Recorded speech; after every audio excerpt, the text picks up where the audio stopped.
दोस्तों, आप सभी का स्वागत है हमारे यूट्यूब चैनल आशीष जी के अकेडमी पे। तो दोस्तों, आज का यह प्रैक्टिस सेट हम लोग मनोविज्ञान सीडीपी का प्रैक्टिस सेट कर रहे हैं, जो कि यह 15 नंबर का प्रैक्टिस सेट है। और इससे पहले हम लोग प्रैक्टिस सेट कर चुके हैं, तो आप लोग जाकर प्ले लिस्ट में देख सकते हैं। तो चलिए स्टार्ट करते हैं हम लोग आज का पहला प्रश्न हम लोग करते हैं, जो कि आज का पहला प्रश्न है, ऑपरेशन ब्लैक बोर्ड परिणाम था किसका था? कोठारी आयोग का, राष्ट्रीय पाठचर्या या पाठ्यक्रम रचना 2005, राष्ट्रीय शैक्षिक योजना 1986, राष्ट्रीय पाठचर्या या पाठ्यक्रम रचना 2000। तो इसमें से कौन सा ऑप्शन हमारा सही होगा? देखिए, कोठारी आयोग जो बना था यह 1964 में बना था, ठीक ना। आप लोग बता दें, यह कोठारी आयोग के जो अध्यक्ष थे तो यह DS कोठारी थे। कौन थे? DS कोठारी थे। आप लोग इसको याद रखिएगा, कोठारी थे। इनका नाम, पूरा नाम क्या है? दौलत सिंह कोठारी नाम है इनका पूरा। तो आप लोग इसको याद रखिएगा, ऐसे प्रश्न आ सकते हैं, ठीक ना। और यह जो है एनसीएफ है 2005 और ये एनसीएफ 2000 है, ठीक ना। आप लोग इसको याद रखिएगा। और ऑपरेशन ब्लैक बोर्ड के अंतर्गत जो योजना बनाई गई थी, उसमें जो अभियान चलाया गया था कि उसमें जो स्कूल का जो रचना होगा, उसमें एक बरामदा होगा और 2 कमरे होंगे और 2 शिक्षक होंगे, जिसमें एक महिला शिक्षक होना आवश्यक है। तो इसका ऑपरेशन ब्लैक बोर्ड यही था कि एक बरामदे और 2 कमरे और 2 शिक्षक, जिसमें एक महिला होना आवश्यक था। वह जो ऑपरेशन ब्लैक बोर्ड चलाया गया था, तो राष्ट्रीय शैक्षिक योजना के अंतर्गत बनाया गया था। और इसके जो अध्यक्ष थे तो यह कौन थे? तो यह कृष्ण स्वामी कस्तूरी रंजन थे, जिसमें 8 सदस्य थे। कितने सदस्य थे? तो 8 सदस्य थे। आप लोग इसको याद रखिएगा।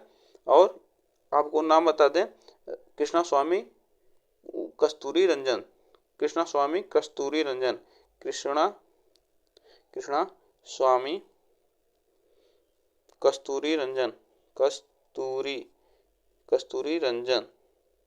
थे। तो आप इनको याद रखिएगा, राष्ट्रीय शैक्षिक योजना के अध्यक्ष थे कृष्णा स्वामी कस्तूरी रंजन। और इसमें अध्यक्ष को छोड़कर 8 सदस्य थे। तो आप लोग इसको भी याद रखिएगा। ऑप्शन इसमें हमारा जो सही होगा, सी ऑप्शन सही है। चलिए आगे चलते हैं। क्वेश्चन नंबर 2, प्रोजेक्ट शिक्षण विधि किससे संबंधित है? प्रोजेक्ट शिक्षण विधि किससे संबंधित? फ्रोवेल से, जॉन डेवी से, आर्मस्ट्रांग से, मैकडूगल से।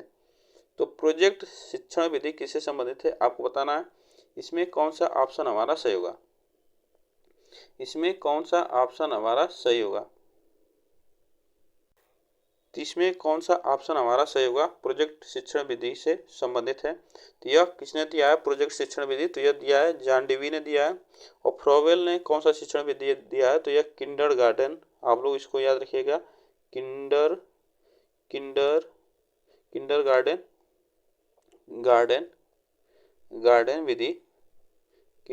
विधि, ठीक ना। तो आप लोग इसको याद रखिएगा, किंडरगार्टन विधि जो दिए हैं फ्रोवेल ने दिए हैं, ठीक ना।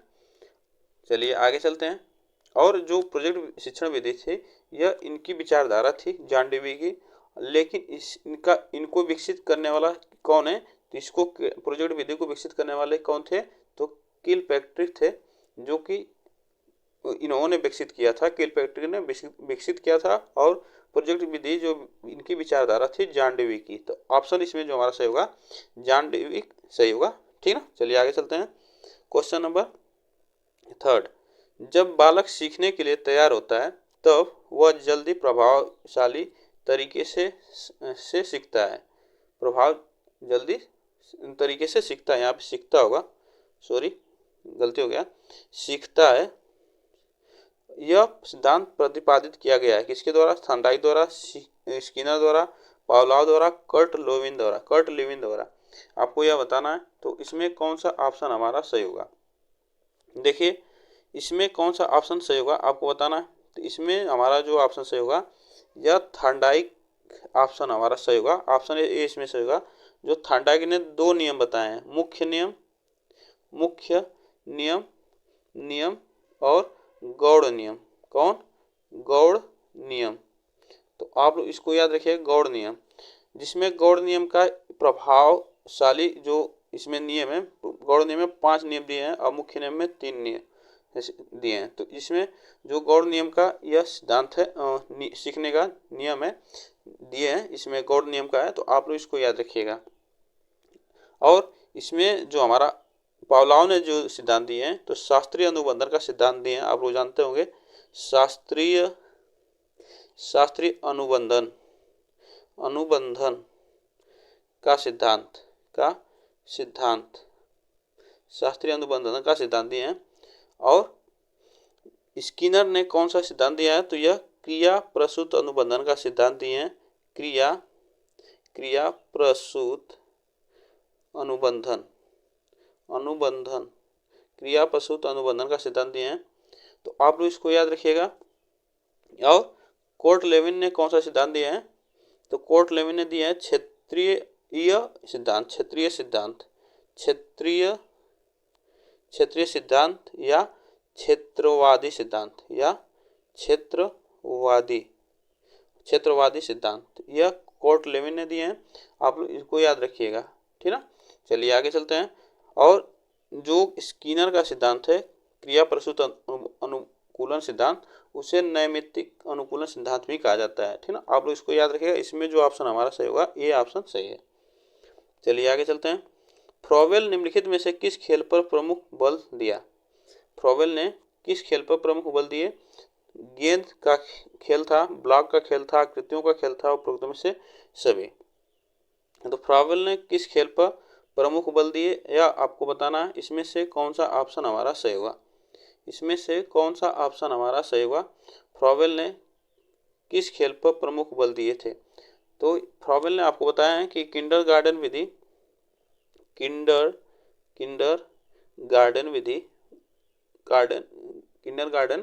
जो खेल विधि थी, इसे खेल विधि भी कहा जाता है, खेल विधि भी कहा जाता है। तो इसमें जो प्रयोग किया था वह गेंद का खेल था, जो इसमें खेल का प्रमुख बल दिए थे। जो गेंद से खेलने वाले बच्चे थे उस पर बल दिए थे, ठीक ना। तो ऑप्शन इसमें जो हमारा सही होगा, ये ऑप्शन सही है। क्वेश्चन नंबर, शिक्षक का उद्देश्य है एक अच्छा नागरिक बनाना, एक ऐसे व्यक्तियों का निर्माण जो समाज के लिए उपयोगी हो, व्यवहारिकता का निर्माण करना, उपरोक्त सभी। इसमें से कौन सा ऑप्शन हमारा सही होगा? आपको बताना है कि शिक्षक का उद्देश्य क्या होना चाहिए? यह सभी होना चाहिए। क्या होना चाहिए? सभी होना चाहिए। अच्छा नागरिक बनाना, अच्छे व्यक्तियों का निर्माण जो समाज के लिए उपयोगी हो, और व्यवहारिकता का निर्माण करना, तो यह सभी शिक्षक का उद्देश्य होना चाहिए। इसमें जो ऑप्शन हमारा सही होगा, डी ऑप्शन सही है। क्वेश्चन नंबर 6, बालक का चिंतन किसके द्वारा प्रदर्शित नहीं होता? आत्मकेंद्रितता के द्वारा, सजीवता के द्वारा, यथार्थवाद के द्वारा, व्यक्तिवादों के द्वारा। तो यह आपको बताना इसमें किसके द्वारा नहीं होता है।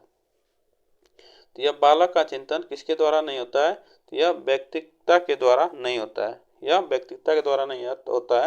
यह व्यक्तित्ववाद एक नैतिक, राजनीतिक एवं सामाजिक दर्शन होता है, ठीक ना। तो यह आप लोग इसको याद रखिएगा, जो व्यक्तित्ववाद है यह नैतिक और सामाजिक दर्शन है, जिससे इसमें बालक का चिंतन नहीं होता है, ठीक ना। ऑप्शन इसमें हमारा जो सही होगा, डी ऑप्शन सही है। क्वेश्चन नंबर 7, निम्नलिखित में से कौन सा कथन सतत एवं व्यापक मूल्यांकन के लिए सही नहीं है?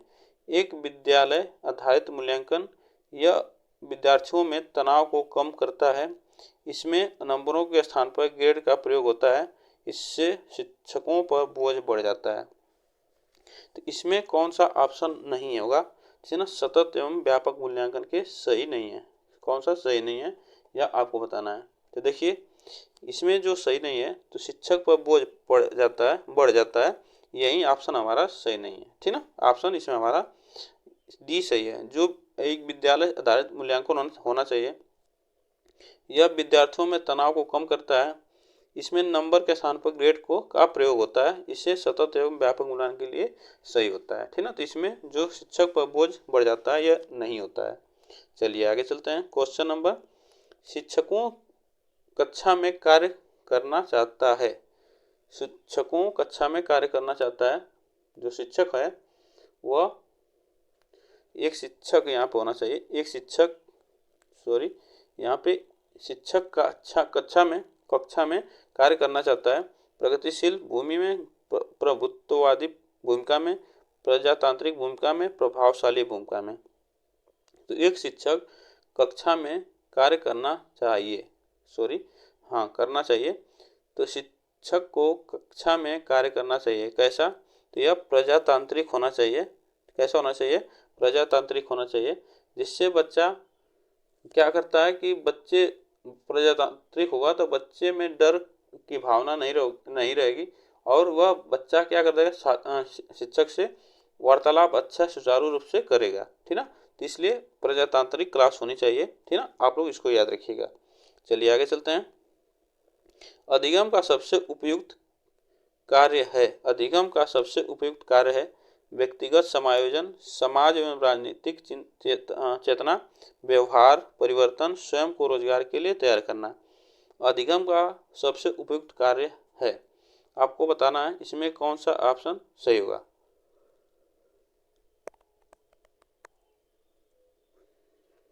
इसमें से कौन सा ऑप्शन हमारा सही होगा। इसमें हमारा जो ऑप्शन सही होगा व्यवहार परिवर्तन। कौन सा ऑप्शन सही है? व्यवहार परिवर्तन। अधिगम का सबसे अच्छा उपयुक्त जो होता है व्यवहार परिवर्तन होता है। जब बच्चा अधिगम सीखेगा तो उसके अंदर व्यवहार में परिवर्तन आएगा। यह ऑप्शन सबसे अच्छा है। चलिए आगे चलते हैं। प्रभावी शिक्षक वह है जो कर सकता है।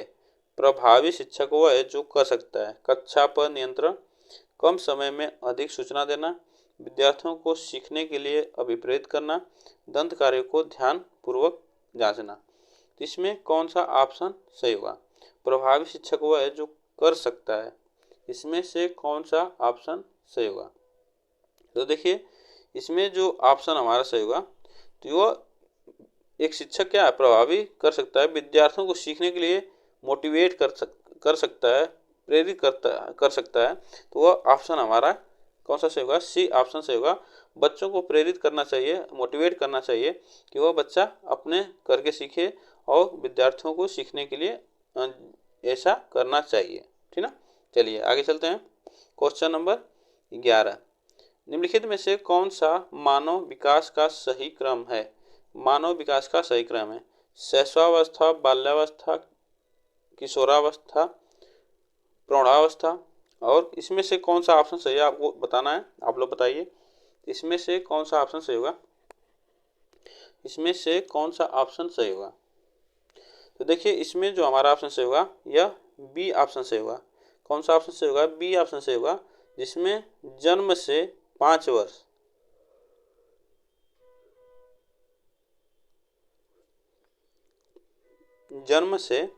5 वर्ष शैशवावस्था होता है। 6 से 12 वर्ष बाल्यावस्था होता है। 12 से 18 वर्ष किशोरावस्था होता है। 18 से 40 वर्ष तक प्रौढ़ावस्था होता है और 40 के बाद वृद्धावस्था होता है। तो आप लोग इसको याद रखिएगा, ठीक ना। इसमें ऑप्शन हमारा जो आता है शैशवावस्था होता है, बाल्यावस्था होता है, किशोरावस्था, प्रौढ़ावस्था, ठीक। चलिए आगे चलते हैं। व्यक्तित्व का समाजशास्त्री प्रकार का सिद्धांत दिया गया। व्यक्तित्व का समाजशास्त्री प्रकार का सिद्धांत दिया गया हिप्पोक्रेट्स के द्वारा, क्रेचमर के द्वारा, शेल्डन के द्वारा, स्प्रेंजर के द्वारा। व्यक्तित्व का समाजशास्त्री प्रकार का सिद्धांत दिया गया किसके द्वारा दिया गया आपको बताना है। तो व्यक्तित्व का समाजशास्त्री प्रकार का सिद्धांत किसके द्वारा दिया गया? ऑप्शन इसमें हमारा जो सही होगा, इसमें कौन सा ऑप्शन हमारा सही होगा? तो यह दिया गया स्प्रेंजर के द्वारा। किसके द्वारा? स्प्रेंजर के द्वारा दिया गया व्यक्तित्व का समाजशास्त्री प्रकार का सिद्धांत। ऑप्शन इसमें जो हमारा सही होगा डी ऑप्शन सही है। चलिए आगे चलते हैं। क्वेश्चन नंबर 13, एक शिक्षक की सबसे महत्वपूर्ण चुनौती है। एक शिक्षक की सबसे महत्वपूर्ण चुनौती होती है विद्यार्थियों से उनका गृह कार्य करवाना, शिक्षण अधिगम प्रक्रिया को आनंदप्रद बनाना, कक्षा में अनुशासन बनाए रखना, प्रश्न पत्र तैयार करना। तो इसमें कौन सा ऑप्शन सही होगा? दोस्तों आज थोड़ी जबान सही नहीं चल रही है, तो आप लोग उसके लिए क्षमा करिएगा। तो आप लोग बताइए इसमें कौन सा ऑप्शन सही होगा। और जो लोग नए जुड़ रहे हैं तो वह चैनल को प्लीज़ सब्सक्राइब कर लीजिएगा और बेल आइकन दबा लीजिएगा। तो आप लोग बताइए और वीडियो को लाइक कर दीजिए, शेयर कर दीजिए। तो इसमें जो हमारा ऑप्शन सही होगा, एक शिक्षक की सबसे महत्वपूर्ण चुनौती जो होती है वह ऑप्शन बी होगा, ठीक ना, शिक्षण अधिगम प्रक्रिया को आनंदप्रद बनाना। ऑप्शन इसमें हमारा बी सही होगा, ठीक ना। चलिए आगे चलते हैं। क्वेश्चन नंबर 14, निम्नलिखित में से कौन पुनर्वलन का एक प्रकार नहीं है? पुनर्वलन का एक प्रकार नहीं है। सकारात्मक शाब्दिक पुनर्वलन, शारीरिक दंड, नकारात्मक पुनर्वलन, नकारात्मक शाब्दिक पुनर्वलन और उपरोक्त में से कोई नहीं। निम्नलिखित में से कौन पुनर्वलन का एक प्रकार नहीं है? आपसे पूछा है कौन प्रकार नहीं है, ठीक ना। तो इसमें कौन प्रकार नहीं है यह आपको बताना है। तो देखिए इसमें जो ऑप्शन सही होगा हमारा डी ऑप्शन सही होगा, उपरोक्त में से कोई नहीं। यह जो सब है तीनों हमारे पुनर्वलन का प्रकार होते हैं। इसमें सकारात्मक पुनर्वलन जो होता है, जैसे सकारात्मक शाब्दिक पुनर्वलन, जिसमें बच्चों को शाबाशी दी जाती है। क्या दी जाती है? शाबाशी दी जाती है, जिससे बच्चा शाबाशी से बोलकर उससे प्रोत्साहन दिया जाता है, प्रशंसा की जाती है, ठीक ना। और शारीरिक दंड जो होता है, शारीरिक दंड आप लोग जानते हैं शरीर नकारात्मक पुनर्वलन होता है और शरीर के द्वारा दंड दिया जाता है। और नकारात्मक शाब्दिक पुनर्वलन जो होता है, यह नकारात्मक शाब्दिक पुनर्वलन जो होता है बच्चों को डांट देना, बच्चों को डांटना, यह क्या होता है? नकारात्मक पुनर्वलन, शाब्दिक नकारात्मक पुनर्वलन होता है। इसमें जो ऑप्शन हमारा सही होगा डी ऑप्शन सही है।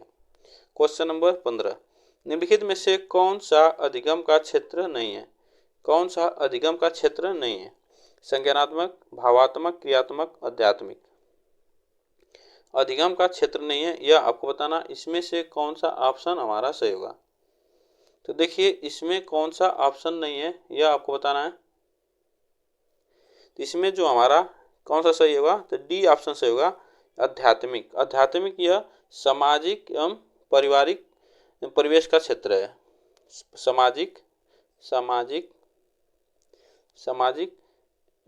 पारिवारिक क्षेत्र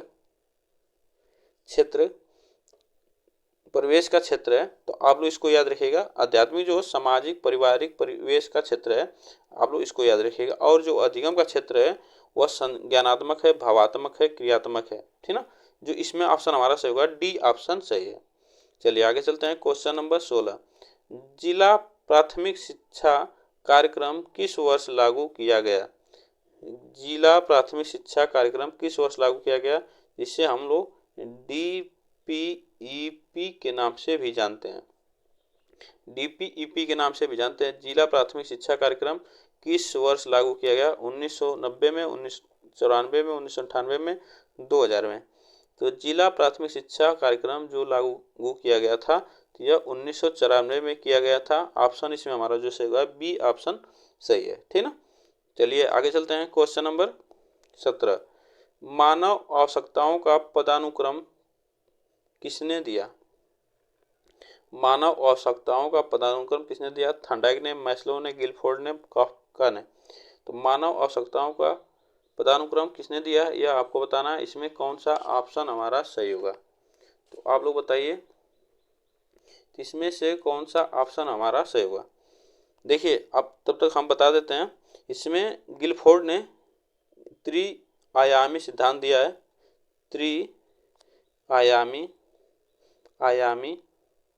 त्रिआयामी सिद्धांत दिया है। आप लोग इसको याद रखिएगा, त्रिआयामी सिद्धांत दिया है। और मानव आवश्यकताओं का पदानुक्रम सिद्धांत जो दिया है यह मैस्लो ने दिया है। किसने दिया है? मैस्लो ने दिया है। इसे आवश्यकताओं का सिद्धांत भी कहा जाता है, यह मैस्लो ने दिया है, ठीक ना। ऑप्शन इसमें जो हमारा सही होगा बी ऑप्शन सही है, ठीक। चलिए और जो यह त्रिआयामी सिद्धांत है गिलफोर्ड का, या इसे और इन्होंने संरचनात्मक बुद्धि का सिद्धांत भी दिया है, जो मानसिकता से संबंधित होता है। ठीक ना, तो ऑप्शन इसमें जो हमारा सही है बी ऑप्शन सही है। चलिए आगे चलते हैं। प्रयोगात्मक विधि को सर्वप्रथम प्रस्तावित किया। प्रयोगात्मक विधि को सर्वप्रथम प्रस्तावित किया जूड ने, राइसन व कार्मन ने, विलहेल्म वुंट ने, कोलिंस व ड्रेवर ने। तो प्रयोगात्मक विधि को सर्वप्रथम प्रस्तावित किसने किया, यह आपको बताना है। इसमें से कौन सा ऑप्शन हमारा सही होगा, तो इसमें से कौन सा ऑप्शन हमारा सही होगा, तो इसमें जो हमारा ऑप्शन सही होगा, कौन सा ऑप्शन सही होगा, तो विलहेल्म वुंट ने दिया है। प्रयोगात्मक विधि को सर्वप्रथम प्रस्तावित किया था। इन्होंने प्रस्तावित इसलिए किया था क्योंकि जो बच्चे क्या करते हैं, अपने प्रयोग करके सीखते हैं, तो बच्चों के दिमाग में उसका चित्र अच्छा से बन जाता है। तो यह इसके कारण प्रयोगात्मक विधि को सर्वप्रथम वुंट ने प्रयोग किया था। ठीक है, कि बच्चे अपने करके सीखेंगे। ठीक, चलिए आगे चलते हैं। Question number 19, zone of proximal development ZPD का प्रयत्न दिया गया। तो जोन ऑफ प्रॉक्सिमल डेवलपमेंट का प्रयत्न दिया गया बंडूरा द्वारा, पियाजे द्वारा, स्किनर द्वारा, वाइगोस्की द्वारा। आपको बताना इसमें से कौन सा ऑप्शन सही होगा, इसमें से कौन सा ऑप्शन सही होगा। बंडूरा ने कौन सा सिद्धांत दिया है, तो सामाजिक अधिगम का सिद्धांत दिया है। सामाजिक अधिगम का सिद्धांत दिया है, अधिगम का सिद्धांत दिया है बंडूरा ने। ठीक ना, और जो यह सिद्धांत दिया है जोन ऑफ प्रॉक्सिमल डेवलपमेंट, यह वाइगोस्की ने दिए हैं। आप लोग इसको याद रखिएगा। पियाजे ने संज्ञानात्मक विकास का सिद्धांत दिया है, संज्ञानात्मक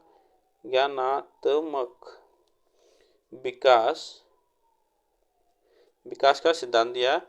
तो आप लोग इनको याद रखिएगा। चलिए आगे चलते हैं। क्वेश्चन नंबर 20, बाल अंतर्बोध अपरसेप्शन परीक्षण का निर्माण किसने किया। बाल अंतर्बोध परीक्षण जो है इसे अपरसेप्शन टेस्ट भी कहा जाता है। तो किसने किया, मूरे ने किया है, बेलक ने किया है, रॉबर्ट ने किया, रोजर विंग ने किया है। तो किसने किया आपको बताना है। इसमें जो बाल अंतर्बोध अपरसेप्शन जो टेस्ट होता है, इसका यह 3 से 10 वर्ष के बच्चों पर लागू होता है। 3 से 10 वर्ष के बच्चों पर लागू होता है, जिससे हम लोग क्या कहते हैं, CAT परीक्षण करते हैं। इसमें क्या होते हैं, 10 चित्र बने होते हैं। आप लोग इसको ये भी याद रखिएगा, 10 चित्र बने रहते हैं यह CAT में। ठीक ना, और कौन दिया है, तो ये बेलक ने दिए हैं। कि कौन दिया, बेलक दिए है CAT परीक्षण। और एक होता है इसमें जो ऑप्शन सही होगा बेलक। अब मूरे ने एक परीक्षण दिया है TAT परीक्षण दिए हैं। आप लोग इनको भी याद रखिएगा। TAT परीक्षण जिसमें 31 कार्ड होते हैं। कितने कार्ड होते हैं, 31 कार्ड होते हैं। ठीक ना, इस पे कार्डों पर चित्र बने रहते हैं जानवरों के। तो इन्होंने TAT परीक्षण दिया मूरे एंड मॉर्गन ने। तो आप लोग इसको भी याद रखिएगा। और यह कब दिया था, तो यह 1935 में दिया था। कब दिया था, 1935 में दिया गया था। और जो CAT परीक्षण बेलक द्वारा दिया गया था, तो यह दिया गया था 1948 में। कब दिया गया था, तो 1948 में दिया गया था। ठीक ना, तो चलिए आगे चलते हैं। तो आगे दोस्तों बस आज के लिए इतना ही क्वेश्चन है। और आप लोग को वीडियो अच्छी लगी हो तो ज़रूर लाइक कर दीजिएगा और बेल आइकन को दबा लीजिएगा, जिससे वीडियो का नोटिफिकेशन आप तक पहुंचता रहेगा। तब तक फिर मिलते हैं नेक्स्ट वीडियो में। तब तक के लिए थैंक यू सो मच।